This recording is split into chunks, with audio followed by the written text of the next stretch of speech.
안녕하십니까. 강연 백도시 라이브의 아나운서 김재원입니다.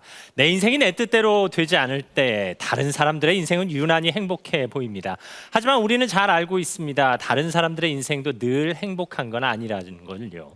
강연 백도시 라이브 오늘도 함께 하시면서 참 인생의 행복의 비결 찾아가시기 바랍니다.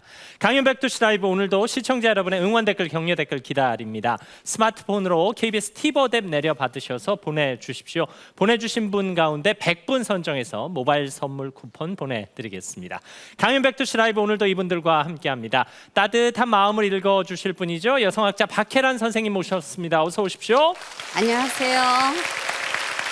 고맙습니다. 세상의 지혜를 읽어주실 분입니다. 경제 전문가죠. KBS의 박종훈 기자 함께합니다. 네, 안녕하세요.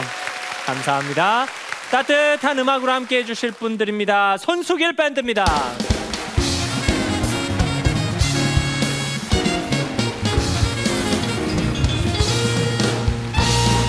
네, 감사합니다. 뜨거운 박수로 함께해 주시는 청중 여러분도, 또 따뜻한 격려 댓글로 함께해 주시는 시청자 여러분도 모두 환영합니다. 강연 백도시 라이브 오늘의 첫 번째 강연자는 바로 이분입니다.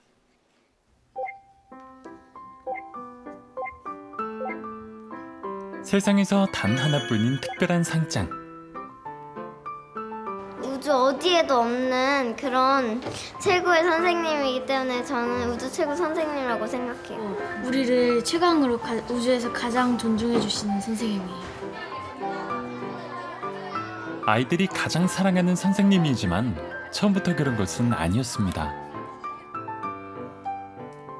다른 분들은 다 같이 울어주고 안아주고 공감을 해주는데 저는 이제 그게 안 되고 마음속으로 자꾸 그 여자분이 판단이 되고 아이들을 가르쳐야 되는데 뭔가 나로부터의 뭔가 어려움이 있구나라는 걸 깨닫고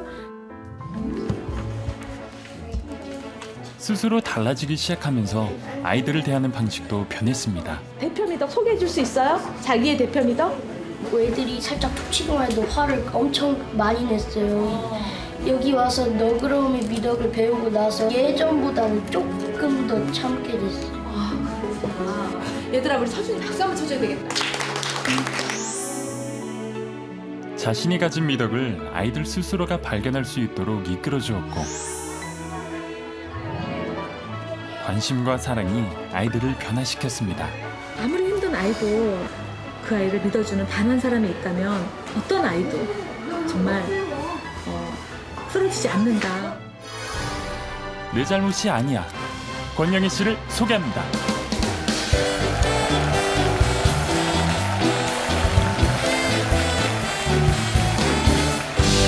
어서 오십시오. 네, 반갑습니다. 권영애 선생님 모셨습니다. 일명 우주 최고 선생님이십니다.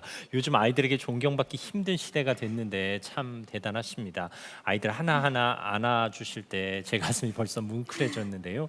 지난 23년 동안 교사로, 그것도 평교사로 일해 오셨다면서요. 제가 승진할 기회는 있었는데 네. 그냥 아이들하고 이렇게 있는 게 좋아서 승진 안 하고 교실에서 아이들 가르치고 있습니다. 네, 그야말로 현장을 지키시는 선생님이십니다. 근데요, 겉으로 딱 봬도 아이들을 혼내거나 뭐 그다지 무서운 선생님은 아니실 것 같습니다만. 아니에요. 네. 제가 되게 엄격하게 아이들을 가르쳤었어요. 네. 그래서 3월 한 달 동안 웃지도 않고 오. 이렇게 했었어요. 네. 근데 이제 제가 좀 변해서 네. 오늘 그 이야기를 하려고 나왔습니다. 하긴 웃지 않으시면 조금 무서울 것 같아요. 그죠? 네. 어떤 사연이 숨어 있는지 저희도 기대하겠습니다. 혹시 가정에서 아이들이 방에 있다면 아이들 나오라고 하셔서 같이 들으셔도 좋겠습니다. 아울러 공감하신다면 KBS 티버 앱으로 응원 댓글, 격려 댓글 남겨주십시오. 강연 백도시 라이브 오늘의 첫 번째 강연자 권영애 씨의 강연 내 잘못이 아니야. 여러분의 큰 박수로 시작하겠습니다.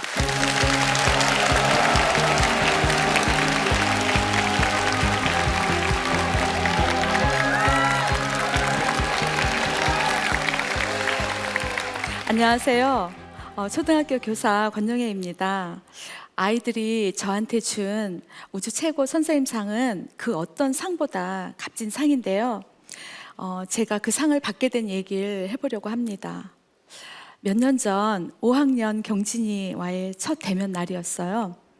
3월 첫날 자리에 앉히려고 키 순서대로 짝을 지어주는데 경진이 옆에 짝이 된 여학생이 우는 거예요. 왜 우냐고 그러니까 경진이와 짝하기 싫다는 거예요. 그리고 아이들이 우르르 대놓고 경진이를 비난했어요. 전교에서 따돌림 당하는 애, 이상한 행동하는 애라고요. 성적은 제가 놀라서 경진이 얼굴을 보니까 남의 일보다 무표정한 거예요. 성적은 평균 10점, 친구도 없고 공부 시간에는 만화만 그리고 쉬는 시간에는 아이들을 툭툭 치고 욕을 해요. 아이들이 다 무시하고 대놓고 욕을 하는데 경진이는 반응이 없는 거예요. 너무 심각하다고 생각해서 부모님을 불렀는데 이 상황을 이해를 못 하세요. 그냥 집안 내력이 아이가 행동이 늦다고만 하시는 거예요. 제가 경진이가 살기 위해서, 상처를 안 받기 위해서 마음이 다 없어졌다고, 너무 마음이 아프다고, 같이 좀 아이 좀 살려보자고 울었어요. 제가 우니까 아버님이 당황해 하시고 어머니는 같이 울고, 그때부터 한 마음이 돼서 경진이를 돕기 시작했습니다. 먼저 아이들에게 SOS를 쳤습니다. 우리 반에는 서로 도움을 주고받는 멘토 멘티라는 활동이 있는데요. 경진이 멘토를 자원을 받기 시작했습니다. 국어 시간에 경진이 멘토가 옆에서 격려를 해주니까 만화만 그리던 경진이가 글을 읽기 시작했습니다. 욕하는 게 줄어들고 경진이가 조금씩 달라지니까 아이들이 좋아했고요. 저는 아이들이 너무 고마워서 칭찬해주고 격려해주고 결국 경진이가 완전히 달라졌습니다. 10점을 맞던 아이가 2학기 10월에 평균 70점을 맞게 됩니다.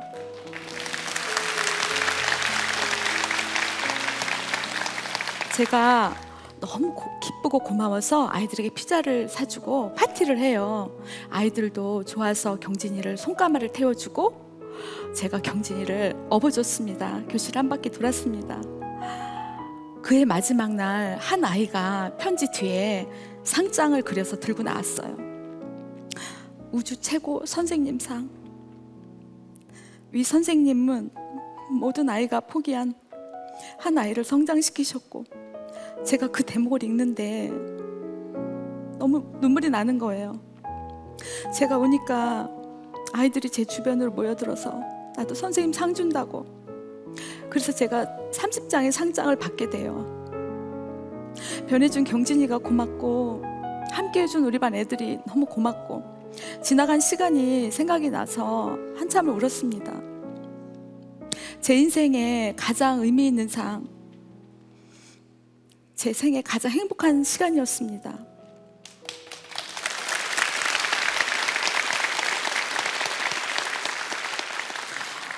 얼마 전에 제가 경진이랑 통화를 했는데요.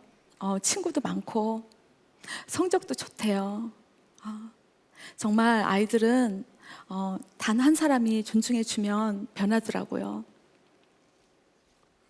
아이들을 변화시키는 자존감은 언제 올라갈까요?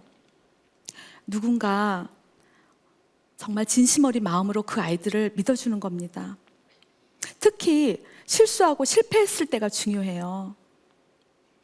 수치심 대신 용기를 주는 겁니다. 네 잘못이 아니야. 네 미덕이 자고 있어서 그래. 넌 미덕을 깨울 힘이 있어. 어떤 미덕을 깨우면 좋을까? 그러면 아이가 선생님 끈기 미덕 깨워서 다시 할게요. 이러면서 변해요. 수치심을 기다렸던 아이가 용기를 주면 가슴 찡한 존중감을 느껴요. 이 존중감을 받은 아이는 가장 빨리 변해요. 하지만 저에게도 특별히 더 힘든 아이는 있어요. 올해 3월 제가 새 학교에 부임을 했는데 5학년에 아무도 맞지 않으려 하는 한 아이가 있대요. 우주 최고 선생님상을 받은 후 겁이 없어진 제가 그 아이를 맡겠다고 했어요. 근데 막상 만나보니 제가 생각했던 정서장애 아이가 아니라 지적인 어려움이 있는 아이였어요. 어떡하지? 특수아동은 해본 적이 없는데 내가 할 수 있을까? 너무 겁이 났어요. 두려웠고요. 하지만 제가 결심했어요. 그래, 한번 해보자. 근데 아이는 생각보다 더 힘들었어요. 눈맞춤도 안 되고 불러도 대답이 없었어요.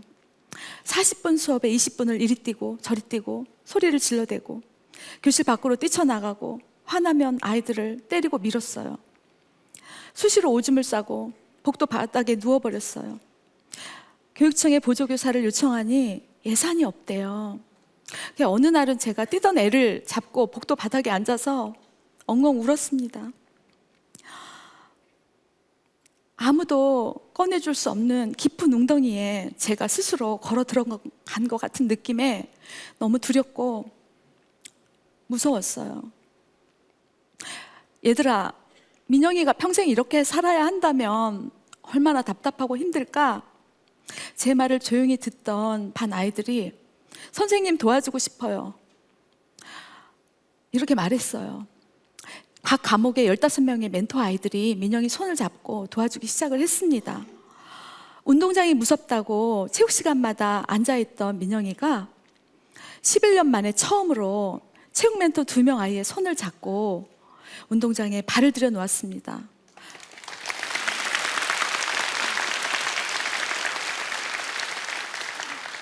그로부터 2주 후에 50m 완주를 해냈습니다. 그리고 넓이뛰기를 해냈고요. 겨우 자기 이름 석자를 쓰던 아이가 자기 미덕을 쓰게 되고 이름을 부르면 눈을 맞추고 대답을 해요. 소통이 잘 되고 폭력을 쓰던 게 없어졌어요. 모든 선생님이 놀라시더라고요. 어떻게 아이가 몇 달 만에 이렇게 변하느냐고요. 제가 반 아이들에게 모든 사람의 마음에는 미덕이 자고 있다고 가르쳤는데 아이들은 이 아이 마음속에도 미덕이 자고 있다고 생각하고 깨워주려고 한 거예요. 민영이 멘토 중에 기억이 나는 한 아이가 있는데요.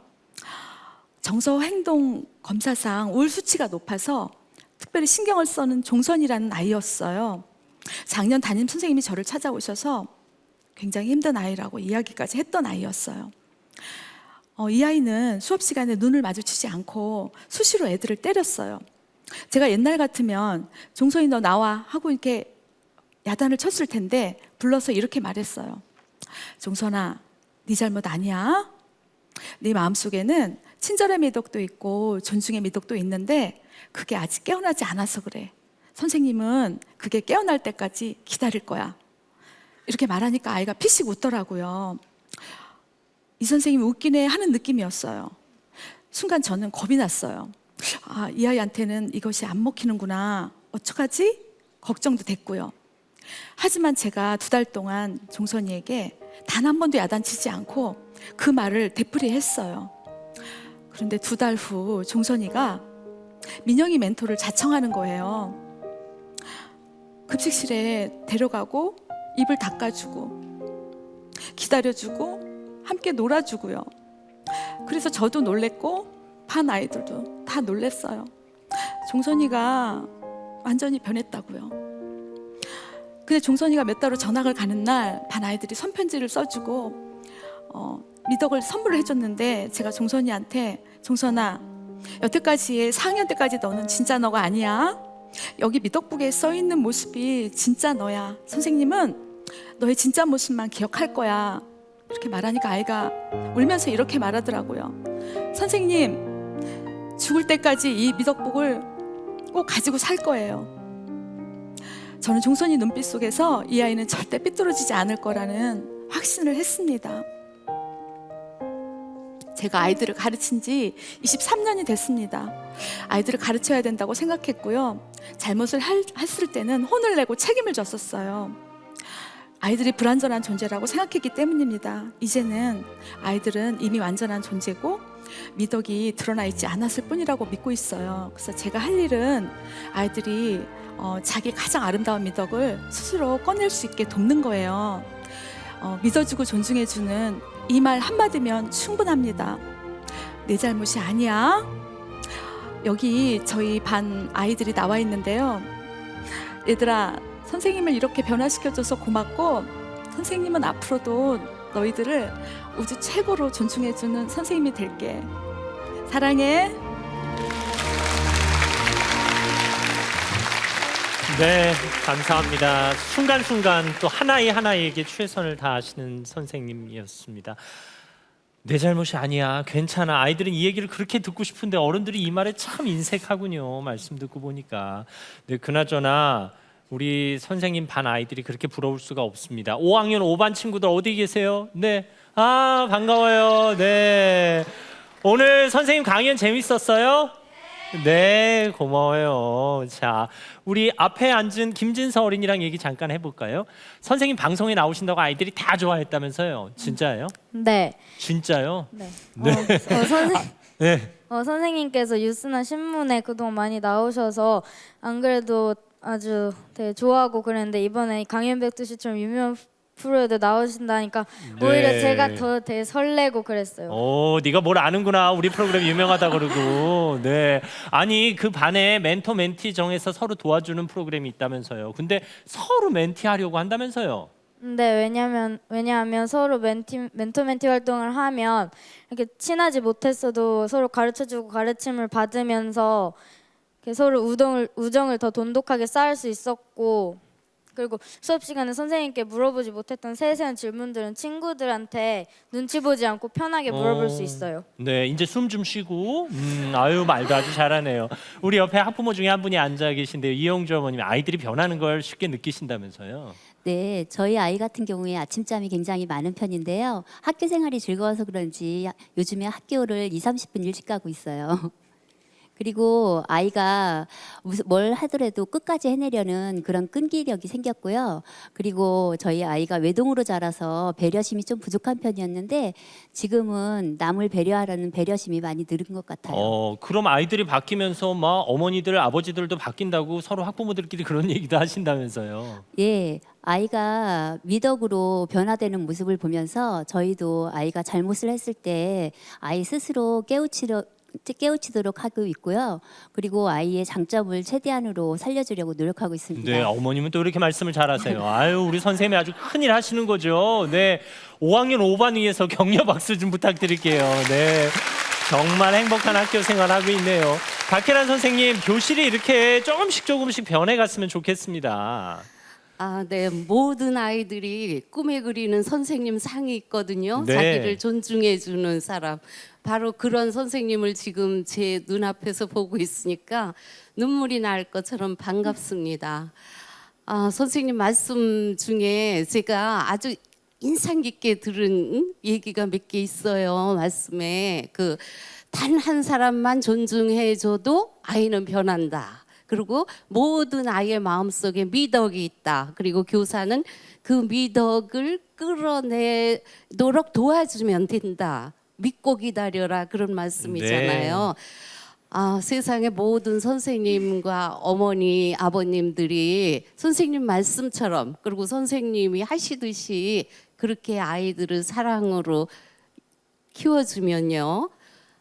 행복하지 않은 아이가 없을 맞습니다. 거예요. 네. 네, 존경합니다. 감사합니다. 네, 박정우 기자, 학부모 입장에서는 이런 선생님 정말 최고죠. 네, 저도 두 아이의 학부모로서 정말 대단하시다는 생각이 정말 많이 들었고요. 또 아이들을 정말 진심으로 사랑하시는 게 제가 정말 가슴으로 느껴질 정도로 정말 가슴에 와닿았는데요. 제가 좀 느끼기는요. 근데 이 많은 아이들을 하나하나 세심하게 가르치기가 정말 쉽지 않을 것 같거든요. 제가 이 핀란드에 취재를 간 적이 있었는데 초등학교에 네. 가봤더니 담임 선생님 한 분만 가르치시는 게 아니라 수업 중에 보조교사 두 분이 계세요. 그래서 이 두 분이 혹시 뒤처진 아이들이나 아니면 질문이 많은 아이들, 그리고 또 어쩌면 친구들하고 어울리지 못하는 아이들을 1대1로 교육을 해주더라고요. 그 이유가 핀란드 교육 철학이 단 한 명도 이 낙오되는 학생들을 만들지 않겠다. 네. 이게 바로 중고등학교 가면 엄청난 효과를 낸다 그러더라고요. 우리의 자녀를 위해서 또 이 우주 최고의 교사, 이분 어깨를 좀 가볍게 해드리기 위해서라도 우리도 좀 한번 고민해봐야 되지 않을까 이런 생각이 좀 듭니다. 맞습니다. 감사합니다. 그야말로 아이의 미덕을 찾아내서 지원해주고 지지해주는 단 한 사람의 어른. 부모님이 그런 역할을 해주시면 좋고, 그렇게 되지 않더라도 선생님이나 주변의 어른들이 단 한 사람의 역할을 해줬으면 좋겠습니다. 선생님 반 아이들의 미래가 정말 기대되고요. 비단 권영애 선생님뿐만 아니라 대한민국의 수많은 선생님들이 힘든 교단에서 열심히 일하고 계십니다. 우리 권영애 선생님과 대한민국의 수많은 선생님들께 다시 한번 큰 박수로 격려해 주시기 바랍니다. 고맙습니다. 한평생을 밤낮 없이 일만 하며 살아온 어머니. 건강한 어머니의 모습을 본 건 그날이 마지막이었습니다. 갑자기 쓰러지셔가지고 뇌출혈로 큰 병원에서도 수술이 안 돼서 또 다른 병원 옮겨야 되고 결국 작은 병원에서 수술했는데 골든타임 다 놓쳤어요. 정말. 날씨 좋은데 이렇게 누워있어야 되겠어? 결국 어머니는 식물인간 판정을 받았고 그때부터 어머니 곁을 지켰습니다. 저는 어머니 표정을 보면은 지금 편안하신지 어딘가 불편하신지가 느껴져서 그 불편한 곳이 어디라는 것까지 알게 돼요. 그래서 몸을 이렇게 좌우로 눕혀드리거나 이제 귀가 가렵거나 뭐 이렇게 대소변이 불편하거나 그런 걸 다 해결해드리면 바로 안정이 되시고 그러니까 그러면서 이제 제가 좀 재미있는 얘기 들으면 살짝 웃으시기도 하시고. 나의 청춘은 그렇게 어머니의 곁에서 흘러갔습니다. 가족이 아프면 내가 해야 되겠다 말아야겠다 이렇게 생각 자체가 불필요한 것 같아요. 가족 중에 누군가가 책임져야 되고 또 사랑하니까 그냥 하게 되는 거고 저한테 하나의 어떤 사명? 그 사랑 덕분에 어머니는 지금도 행복한 잠에 빠져 있습니다. 어머니는 소풍 중이십니다. 황교진 씨를 만나보시죠.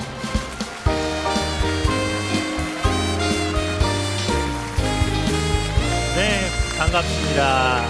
황교진 씨 모셨습니다. 표정이 참 편안해 보이십니다. 그러면 지금도 집에서 어머니를 모시고 계신 건가요? 처음에 한 8년은 제가 집에서 어머니를 병간호했고요. 네. 최근에 한 12년은 병원에 모시고 제가 방문해드리면서 간호해 나고 있습니다. 네, 언 20년입니다. 어머니의 소풍에 동행하는 아들의 마음은 어떠신지 오늘의 강연을 통해서 확인해 보시기 바랍니다. 황교진 씨의 강연, 어머니는 소풍 중이십니다. 여러분의 따뜻한 박수로 시작하겠습니다.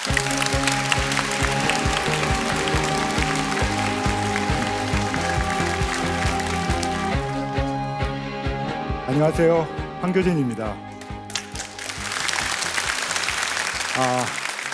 제가 대학교 4학년 말에 저희 네 식구 처음으로 가족 사진을 찍었습니다.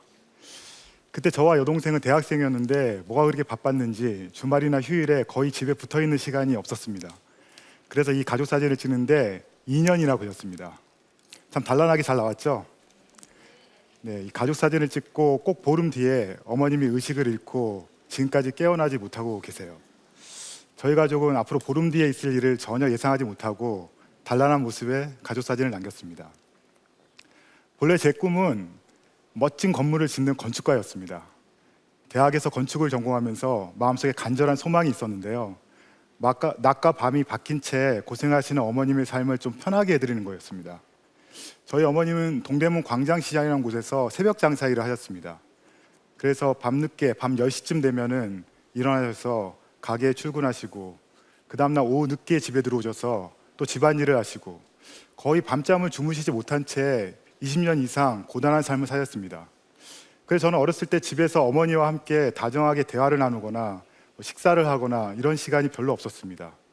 그 삶을 보면서 제가 나중에 잘 돼서 어머니 좀 편안하게 여행도 좀 다니고 다른 어머니들처럼 좀 쉬게 해드리는 게 제 마음속에 간절한 소망이었습니다. 그런데 그 소망은 하루아침에 무너졌습니다. 그날이 제 인생에서 정말 제가 잊을 수 없는 날인데 1997년 11월이었습니다. 마침 여러분과 제가 만나고 있는 오늘 11월 27일이 어머님이 식물인간 상태가 되셔서 깨어나지 못하신 그 첫 시작의 날이었습니다. 그날도 어머니는 평소처럼 밤 10시에 일어나서 가게에 출근하셔서 막 새벽 장사를 준비하시려고 하셨는데 잠깐 동안 의식을 잃으셨습니다. 주변의 사람들이 깨워서 의식을 차리시고 몸에 뭔가 큰 문제가 있다는 것을 직감하시고 처음으로 가게 문을 닫으시고 부근에 있는 큰 병원으로 가셨습니다. 병원에 분명히 걸어서 들어가셨는데 응급실에서 혈압을 재다가 갑자기 혼수 상태가 되었습니다. 그때 저는 대학원 특차 입학을 앞두고 또 교내 과학상에서 제 졸업작품이 대상을 받는 등 꿈많은 미래에 부풀어 있었습니다. 학교에서 졸업시험을 준비하고 밤늦게 연락을 받고 택시 타고 어머니 병원에 달려가면서는 큰일이 없을 줄 알았습니다. 근데 막상 병원에서 마주한 어머니는 막 숨이 넘어가시는 듯한 온몸에 무서운 경련을 일으키는 정말 제가 상상할 수 없는 모습이었습니다. 빨리 수술을 해야 되는데 그 병원에서는 수술 준비가 안 된다고 해서 119를 불러서 다른 큰 병원으로 갔지만 그곳에도 수술이 거절되었습니다. 너무나 환자가 위급했기 때문에 당장 뭔가 준비할 수 있는 그런 응급처치가 되지 않았습니다. 어머니께는 중요한 그 생명을 살릴 수 있는 골든타임 4시간이 그냥 허비되었습니다. 그리고 작은 병원에서 간신히 수술할 수 있었죠. 수술하고 나서 의사 선생님은 이제 기다려 봐야만 안다고 말씀하셨는데 그 기다림의 시간이 너무나 오래 지속되고 있습니다. 그때 저는 대학원 입학을 보류하고 휴학해놓고 어머니 병실에서 살다시피 하면서 간호에 나갔습니다. 어머니는 그 다음에 여름까지 큰 대학병원에서 치료를 받고 있었는데 의사 선생님이 앞으로 더 이상 의료적으로는 가망이 없다고, 퇴원해야 된다고 그렇게 말씀을 하셨습니다. 저는 어머니를 집으로 모시고 오면서 더 이상 내가 왜라는 질문을 하지 말자 이런 마음을 먹었습니다. 그렇게 어려운 시간이 갑자기 부딪히면 누구나 다 왜라는 질문을 하잖아요. 왜 나한테 이런 일이 일어났을까? 왜 우리 어머님이 식물인간 상태로 사실까? 왜 나는 의대생이 아니고 공대생일까? 그 여러 가지 왜라는 질문을 하면 할수록 마음이 힘들어지고 당장 해야 될 일을 찾는데 도움이 되지 않았습니다. 그래서 어떻게 하면 이 어려운 상황을 어머님이 나를 돌보듯이 내가 어머니를 잘 돌봐드리고 생명을 안정적으로 지켜드릴 수 있을까? 의학적 전문 지식이 없는 내가 어떻게 하면 이 고통의 짐을 잘 견뎌나갈 수 있을까? 질문을 어떻게로 바꾸고 나서 놀라운 일들이 일어났습니다. 저는 어머니를 집으로 모시고 나서 하루 24시간 섬세한 시간표를 짜서 병간호를 시작했습니다. 병원에서는 혈압 체온이 들쑥날쑥했는데 집에서 제가 간호하면서 혈압과 체온이 안정적이 되셨습니다. 하루 24시간 섬세한 시간표 안에는 거의 밤을 새는 일정이 들어있었습니다. 밤에도 어머니 호흡 소리를 들으면서 가래를 뽑아내는 석션을 하고 누워 계신 위치를 바꿔드리고 그리고 기저귀를 갈아드리는 등 그런 일들을 하면서 아침을 맞이하고 아침에도 밤샘 몸으로 매 3시간씩 어머니 목욕을 시켜드렸습니다. 그러니까 어머님이 제 손에 의해서 깨끗하게 목욕이 되고 그리고 나서 편안하게 아기처럼 주무실 때 제 영혼이 정화되는 느낌이 들었습니다. 저는 그때부터 어머니 표정만 보면은 마치 텔레파시라도 통하는 것처럼 지금 어디가 불편하신지 나한테 뭘 요구하시는지 마치 갓난아의 옹알이를 엄마는 알아듣는 것처럼 알아들을 수 있었습니다. 어머니 같은 환자들에게 가장 어려운 게 욕창인데요. 저희 어머니는 20년 동안 식물 상태로 계시지만 욕창에 한 번도 걸리지 않으셨습니다. 많은 분들이 저에게 질문합니다. 그렇게 힘든 시간, 그 긴 청춘의 시간을 이렇게 바깥에도 못 나가고 집에서 어머니 병간호하는데 포기하고 싶지 않았냐고요. 저는 집에서 어머니 병간호하면서 내가 포기하거나 도망가거나 물러서고 싶다는 생각을 한 번도 한 적이 없습니다. 그 이유는 돌아보니까 크게 2가지가 있는 것 같아요. 저는 어머니 옆에서 계속 바쁘게 움직여야만 어머님이 계속 생명이 안정적으로 지켜지기 때문에 어제의 고통을 기억하지 않게 되었습니다. 지난날의 아픔을 생각하지 않으니까 마음과 몸이 얼마나 가벼웠는지 모릅니다. 저 자신을 위한 시간 없이 어머니를 위해서 의사, 간호사, 영양사, 손과 발, 호흡이 되면서 제 마음이 단단해지는 계기가 되었습니다. 또 하나는 내일 일을 모르는 게 너무 감사했습니다. 만약에 20년 이상 어머님이 깨어나지 않는 식물 상태에서 제가 책임지고 돌보고 간호하고 그렇게 살 거라는 것을 제가 미리 알았다면 전 견디지 못했을 것입니다. 내일 일을 모르기 때문에 오늘은 내일을 소망하면서 하루를 치열하게 살지만 희망을 가지고 살 수 있었던 것 같습니다. 저에게 어머님의 회복이라는 기적은 일어나지 않았지만 놀라운 기적들이 많이 일어났습니다. 제가 2004년에 책을 내었는데요. 제 책을 읽으신 어느 기업체 사장님이 저를 만나고 싶다고 부르시더니 그룹 회장님의 연설문을 쓰는 작가로 저를 채용해 주셨습니다. 근데 돌아보니까 제가 취직할 수 있는 것은 어머니 덕분이더라고요. 어머니 옆에서 제가 계속 매일 글을 쓰면서 제 마음을 다독거리고 그리고 누군가 만날 수 없는 그 정서적인 외로움을 글로써 이렇게 풀어나가는데 그 글쓰기가 제 취직의 계기가 되었죠. 그래서 저는 어머님이 저를 취직시켜줬다는 생각이 듭니다. 또 하나의 기적은 저는 평생 결혼할 수 없을 거라고 생각했거든요. 근데 어떤 아름다운 사람이 저에게 다가와서 어머니 병간호를 같이 하고 싶다고 메일을 보내주었습니다. 당시에 저한테 어머니 병간호를 같이 하고 싶다는 메일은 거의 보내주는 사람이 없었어요. 그래서 그 사람과 만나서 매주 토요일마다 도시락을 싸서 저를 만나러 와서 어머니 병간호를 같이 하는 한 10개월의 시간이 데이트가 되어서 결혼을 하게 되었습니다. 2006년에 제가 결혼을 해서 지금 10살 영승이, 6살 예승이 예쁜 2 아들을 건강하게 키우고 있습니다. 저는 결혼의 걸림돌이 디딤돌이 되었고 제 삶에 이 아픔 한 가지만 없으면 내가 잘 살 텐데 하는 생각이 아니라 그 걸림돌이 제 삶의 축복의 통로라는 것을 알게 되었습니다. 어머니는 지금도 병상에 계십니다. 언젠가는 떠나시겠죠. 그렇지만 그날까지 저는 아들로서 사랑의 책임을 다할 것입니다. 저는 어머니를 통해서 얻게 된 것이 참 많이 있습니다. 언젠가는 어머니를 다시 만날 때 정말 아무 말씀도 못 드릴 것 같은데요. 지금 병가 나오면서 어머니 맑은 얼굴이 되실 때 제가 늘 해드리는 이야기가 있습니다. 제 어머니로 계셔주셔서 그리고 계속 저를 지켜봐 주셔서 너무 감사합니다 라고요. 고맙습니다. 네, 감사합니다. 어머니께서 매일 아들의 고백을 들으시면서 얼마나 기뻐하실지 상상이 갑니다. 실은 저도 결혼 직후에 혼자 계시던 아버지께서 뇌경색으로 쓰러지셔서 7년 동안 병석에 계셨습니다. 그래서 그 간호하는 마음을 조금은 압니다. 그리고 저도 그 덕분에 이 직업을 갖게 됐습니다. 어쩌면 어머님의 병환 덕분에 또 직업이라는 결혼이라는 귀한 선물도 받게 되신 게 아닌가 싶은데요. 지금 부인께서 이 자리에 나와 계십니다. 우리 남준희 씨. 병간호하면서 데이트하셨다고 들었는데요. 그 남편의 간호하시던 첫 모습 기억하세요? 처음 만나셨을 때? 네, 그때는 어머님 누워 계신 지 10년째 해셨고 남편의 모습은 쉼과 재정적인 고단함이 많이 묻어 있었어요. 네, 제가 봤을 때는 그 어려운 시간들을 지금까지 이렇게 묵묵히 견뎌온 기반이 되었던 그것은 무엇일까 생각을 했을 때 그것은 바로 사랑의 힘이 아니었나라는 생각을 했었던 기억이 납니다. 네, 지금 말씀 들어보니까 첫눈에 반하신 것 같은데요? 솔직히 첫눈에 반한 건 아니고요. 아, 네.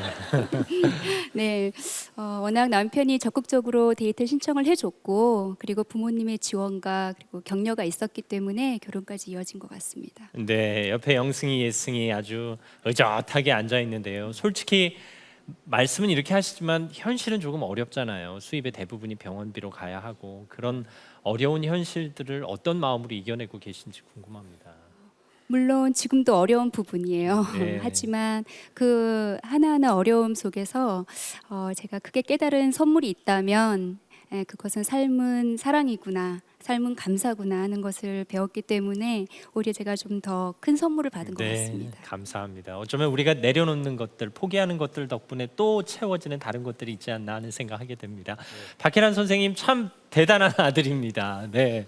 네, 저도 아들이 셋이나 있지만 도대체 요즘에 저런 아들이 있을 수 있나, 네, 감탄하느라고 예, 할 말을 잃을 정도인데요. 근데 참 긍정적이세요. 네. 일단 그런 상황에 대해서 고민하고 왜 물어보지 않고 어떻게 하면서 자기가 할 일을 이렇게 탁탁탁탁 이렇게 내일을 생각 안 하고 오늘을 충실히 이렇게 사시는 그 태도가 굉장히 긍정적이시고요. 그 긍정적인 태도가 결국 책도 쓰게 하고 네, 취업도 하게 하고 결혼까지 하게 됐잖아요.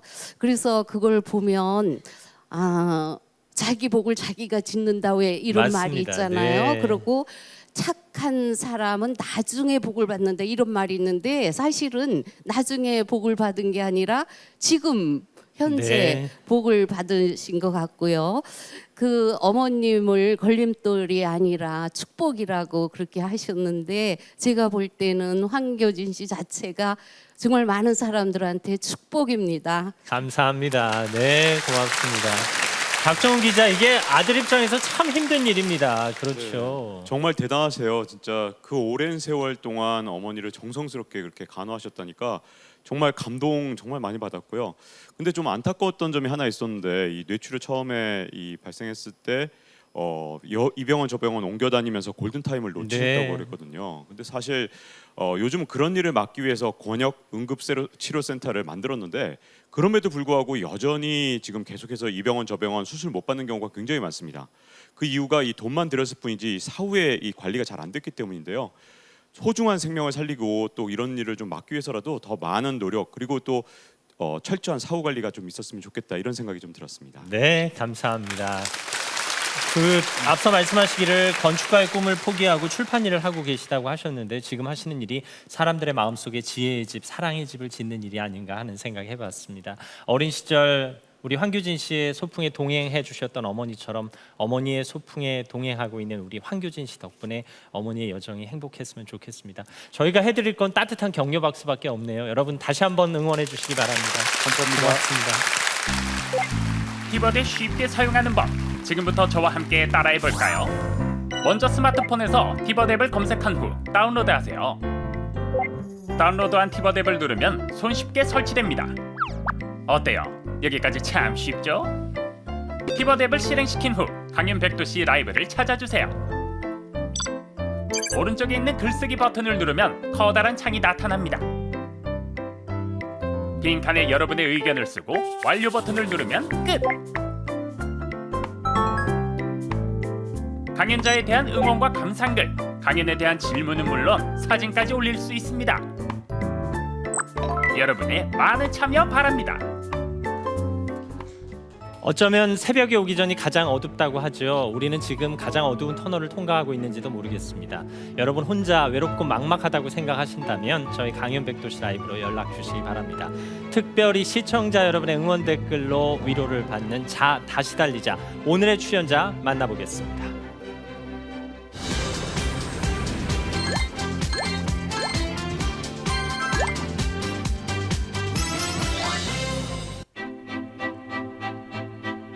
제 얼굴의 반은 남과는 많이 다릅니다.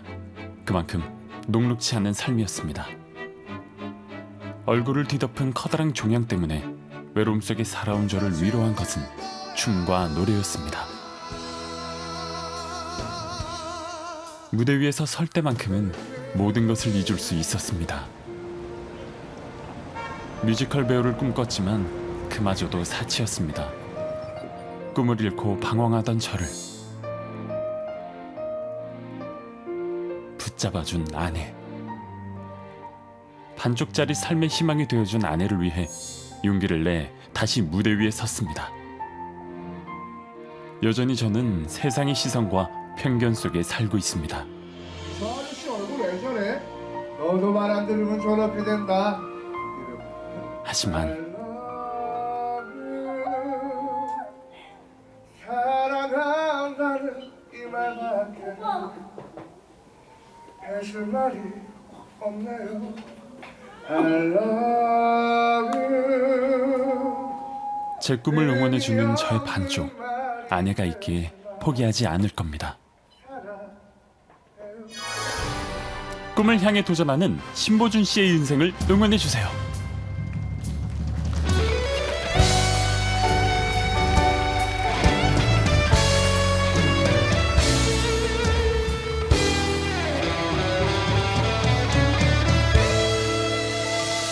지금 이 순간 내 모든 걸, 내 육신마저 내 영혼마저 다 걸고 던지리라 바치리라. 애타게 찾던 절실한 소원을 지금 이 순간 나만의 길, 당신이 날 버리고 저주하여도 내 마음속 깊이 간직한 꿈, 간절한 기도, 절실한 기도, 신이 영원하소서.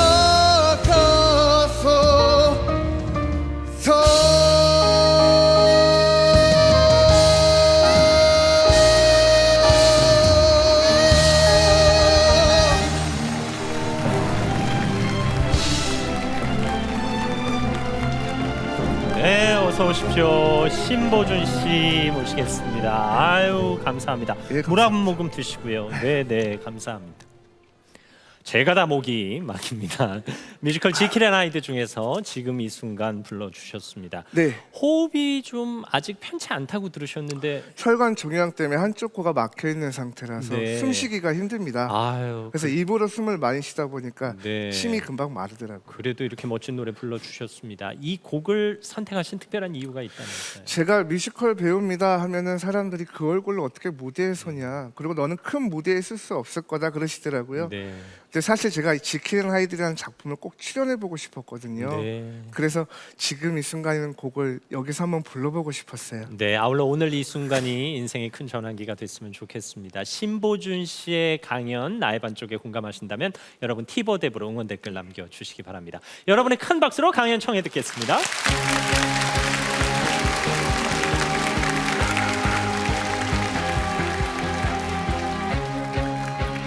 안녕하세요, 뮤지컬 배우 신보준입니다.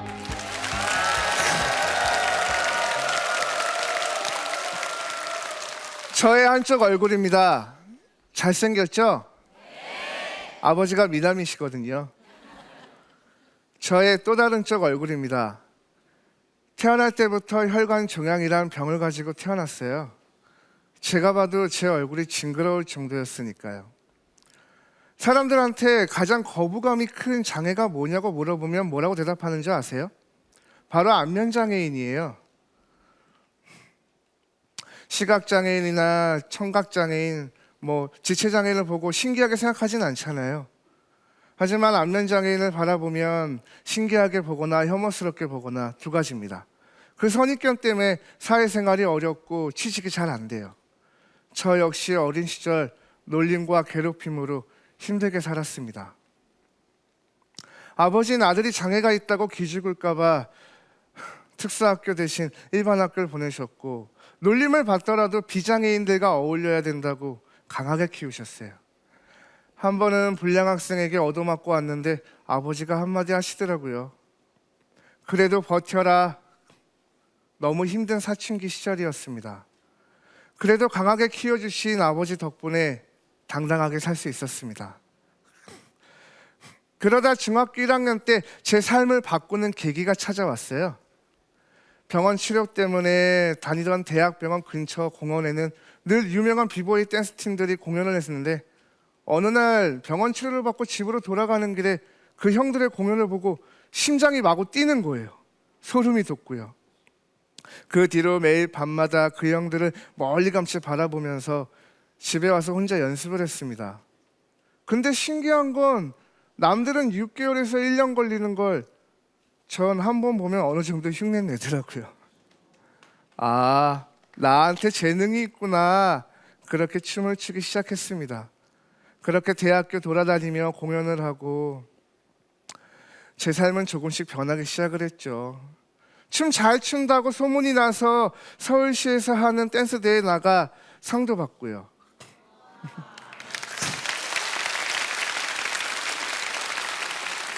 그렇게 공부 못하는 애, 싸움 못하는 애, 얼굴 이상한 아이, 이제는 춤 잘 추는 보준이 친구 많은 보준이가 된 거예요.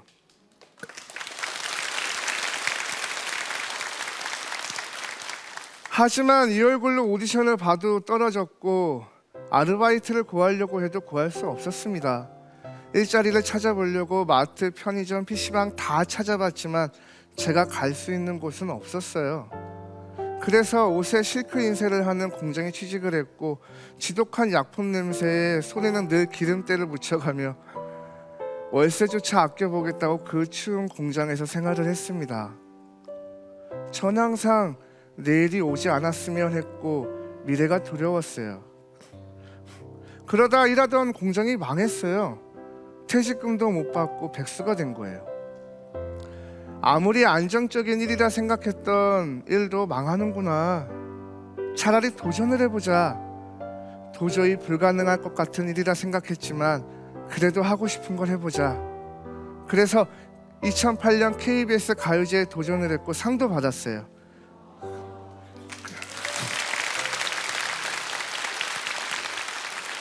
그것의 심사위원으로는 강원래 씨였고, 그게 인연이 되어서 강원래 씨가 있는 극단에서 2년간 공연을 했습니다.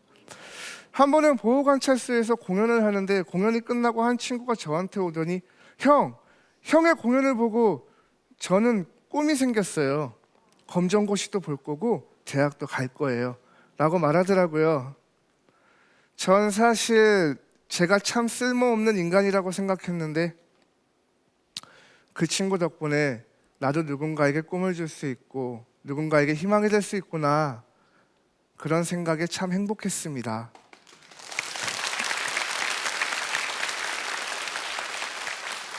그렇게 공연을 다닐 무렵 제 영원한 팬을 만나게 되는데요. 제 공연을 보러 온 친구가 학교 동기라는 여자를 데리고 왔는데 제가 첫눈에 호감을 느꼈어요. 그렇게 매일 집까지 데려다주며 저를 알리기 위해 노력했습니다.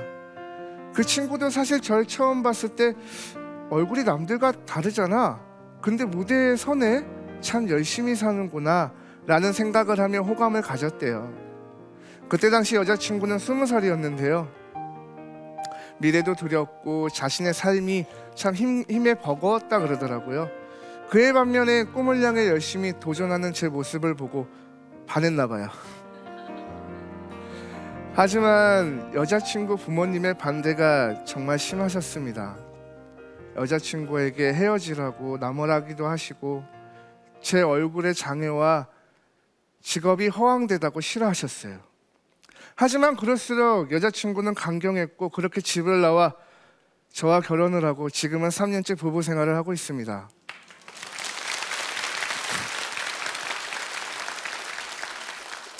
저 역시 장인 장모님께 진심을 다했더니 지금은 어느 정도 마음의 문을 여시고 계세요. 저는 뮤지컬 배우입니다. 사실 공연을 하면서 생계를 이어가긴 버겁습니다. 한 번은 미국에서 공연을 한 적이 있는데 트럭에서 스프 장사를 하더라고요. 아, 저거다. 나도 한국에 가면 저걸 한번 해봐야 되겠다. 그래서 서울에서 하는 공모전, 사업 공모전에 제출도 해봤어요. 좋은 평가도 받았고요. 근데 사실상 생각대로 일은 진행되지 못했습니다. 자금이 없었어요. 꿈의 트럭이 된다면 낮에는 생계를 위해 일을 하고 밤에는 제 꿈을 위해 최선을 다하고 싶습니다. 이런 절 철이 없다 하지 않고 제 아내는 항상 응원해줘요. 오디션을 보고 떨어지는 날이면 오빠는 얼굴에 장애 때문에 떨어진 것이 아니야. 실력이 부족해서 떨어진 거지 라고 격려도 해줘요. 이런 반쪽이 또 있을까요? 예전에 제 반쪽은 평생 없어졌으면 좋겠다라는 존재였는데 이런 반쪽마저 인정해주고 사랑해주는 제 진짜 반쪽을 만난 겁니다. 이젠 제 얼굴이 부끄럽지 않습니다. 이 얼굴마저 제 진짜 모습이니까요. 나의 반쪽 진영아, 사랑하고 나도 부끄럽지 않은 반쪽이 될게. 감사합니다. 네, 감사합니다. 당당하게 살아주셔서 감사합니다. 그리고 열심히 살아주셔서 감사하고요. 그리고 행복하게 사랑해 주셔서 진심으로 감사합니다. 앞서 잠깐 말씀하셨지만 공연만으로 생계를 이어가기는 좀 어려우신 거죠? 네, 공연을 7년째 하고 있는데요. 삶이 항상 버겁더라고요. 네. 그래서 이렇게 꿈의 트럭이라도 되면 생계를 유지할 수 있지 않을까라는 네. 생각에 말을 해봤어요. 부인 임진영 씨께서 강연하는 내내 아주 따뜻한 미소를 지으면서 바라보고 계셨어요. 감사합니다. 글쎄요, 이 남편이 뮤지컬 배우 말고 다른 직업을 가졌으면 하고 바라실 법도 한데 어떠세요? 저는 편견 없이 바라봐 주길 원하지만 네. 세상은 그렇게 쉽지는 않더라고요. 근데 그 세상에 도전하는 오빠가 자랑스럽고 지금 오빠가 재밌고 즐길 수 있는 행복한 길을 가고 있다고 생각해서 그걸로 저는 충분합니다. 네, 세상이 쉽지 않다는 걸 너무 일찍 깨달으신 건 아닌가 싶기도 하네요. 남편 누구보다도 나의 반쪽 부인의 응원을 제일 기다리는 것 같아요. 이 시간에 한 번 더 응원해 주세요. 옆에서 숱하게 좌절하는 모습도 봤는데 그 좌절이 디딤돌이 되었을 것 같고 만약에 뭐 100번 도전했다면 한 번 성공하는 것이 어쨌든 성공하는 거잖아요. 그 성공과 그 실패가 즐겁고 재밌는 일이 되었다면 저는 오빠가 그걸로 더욱더 힘내었으면 좋겠습니다. 네, 감사합니다. 아유, 100번까지 안 갈 거예요. 한 50번 도전하면 될 것 같아요. 네. 아유, 부인을 아주 잘 얻으셨네요. 네, 너무 행복합니다. 네, 감사합니다. 박혜란 선생님, 이 두 부부, 젊은 부부 응원 좀 해주시죠. 아, 너무 두 분 모습 예뻐요. 네. 그리고 신보준 씨는요. 저는 그 앞에 계신데 전혀 정말 그 얼굴에 장애가 있다는 생각이 안 들거든요. 네. 그만큼 여유롭고 밝아 보여요. 네, 그래서 제 마음도 굉장히 밝아지고요. 그리고 그렇게 당당하시게 된 그 근거가 바로 아버님이 그렇게 키우신 것 같아요. 정말 네. 훌륭하신 아버님 두신 것 같고요. 좌절이라는 거를 이렇게 현실에서는 겪었는데 심리적으로는 굉장히 그 강한 것 같아요. 그죠? 맷집이, 심리적인 맷집이 강해서 점점 더 강해지시는 것 같고요. 그리고 그 공연이 진짜 생계비를 벌기에는 정말 힘든 게 현실이거든요. 그 현실을 현실대로 인정하고 또 새로운 그 트럭으로, 꿈트럭으로 새로운 그 도전을 해보시겠다는 그 각오도 굉장히 현명하신 것 같고요. 제일 부러운 거는 정말 힘이 되는 반쪽을 얻으셨다는 거, 그거는 뭐 말할 수 없는 힘이죠. 맞습니다. 네, 네, 앞으로 감사합니다. 잘 되실 겁니다. 네, 고맙습니다. 박정훈 기자 어떻게 들으셨는지요? 네, 정말 장애를 딛고 이렇게 전진하는 모습 정말 찬사를 보내드리고 싶습니다. 그런데 우리나라 이 장애인이 모두 250만 명이 등록되어 계신데요. 근데 이 중에서도 진짜 어려움에 처해신 분이 소수 장애인이라 그래서 이렇게 안면 장애나 언어 장애 이런 분들은 이제 흔히 보기 어렵기 때문에 전체 장애인 중에 1%밖에 안 네. 되거든요. 그러다 보니까 우리가 그 어려운 처지를 잘 모르고 또 목소리도 작거든요.